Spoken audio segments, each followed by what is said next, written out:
Mm, wow. Let me just show you my water bottle here. I have a little note to to Ah. say thank you for sustaining my life. So I just say thank you to my water.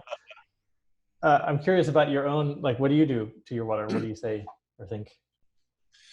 Well, when I read that study, I got serious about Thanksgiving and blessing. So my wife and I sit down to eat usually now, or like when we have Thanksgiving, we had a whole bunch of family over. We sit down and we just hold our hands out, or we hold hands with each other, and we bless our food. I also bless my supplements. I take a bunch of supplements every day, and I literally hold my hands around them. I bless them. Do I have any proof that it's improving them or changing them? I don't, but it is having a placebo effect on me and on my consciousness. So I'm imagining I'm eating blessed food or taking blessed supplements. And so that is going to affect me psychologically, regardless of whether I'm changing the molecular composition of the food. So that's one thing that the science has led me to do.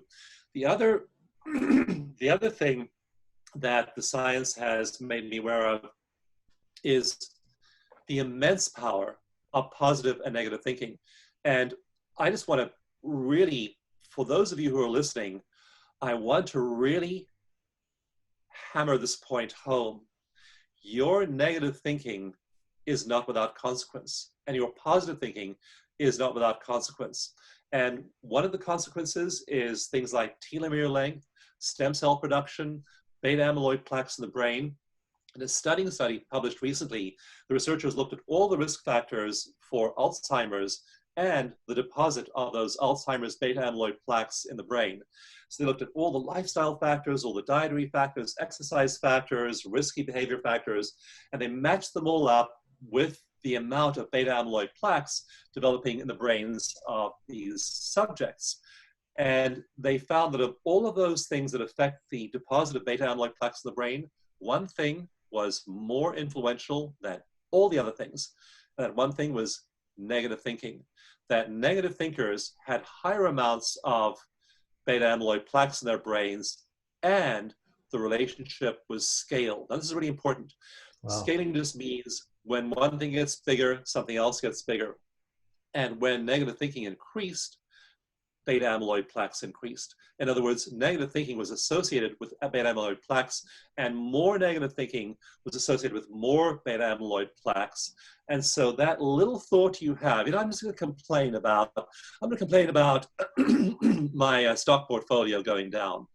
I'm going to complain about, I didn't buy that stock that I wish I had now because it went up. My wife has this irritating habit. Let me tell you all about it. My teenage son, oh boy, God, my job, my supervisor, my blah, blah, blah, blah, my body. I try to do this thing with my body, and my default mode network, cranking away 47% of the time, negative thinking. And just think now, just reflect on that deposit of beta amyloid plaques in the brain. That's the momentary effect of those individual today negative thoughts. So you extrapolate that out 5, 10, 15, 20 years.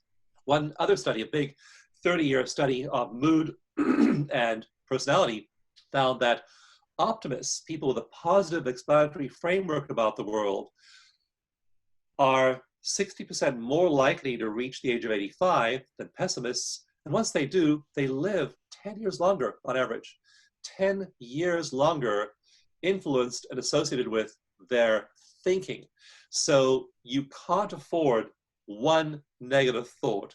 That complaint you're about to make, that complaint you're used to making, tap, meditate, go see a therapist. We have a whole new app called Tapping Place, and you can do video sessions with a trained clinical EFT practitioner there, and just tap it away right away. Get rid of that negative thought just like that. If you let yourself stay in that negative thinking, it's producing a reduction in stem cells, a shortening in your telomeres. I'm just going to assume that people on your show know what those things are, and the deposit of beta amyloid plaques in your brain. So all kinds of health effects in the moment, which accumulate collectively in that 10-year shorter lifespan. So in the words of Peter McWilliams, you can't afford the luxury of one single negative thought. Yeah, wow.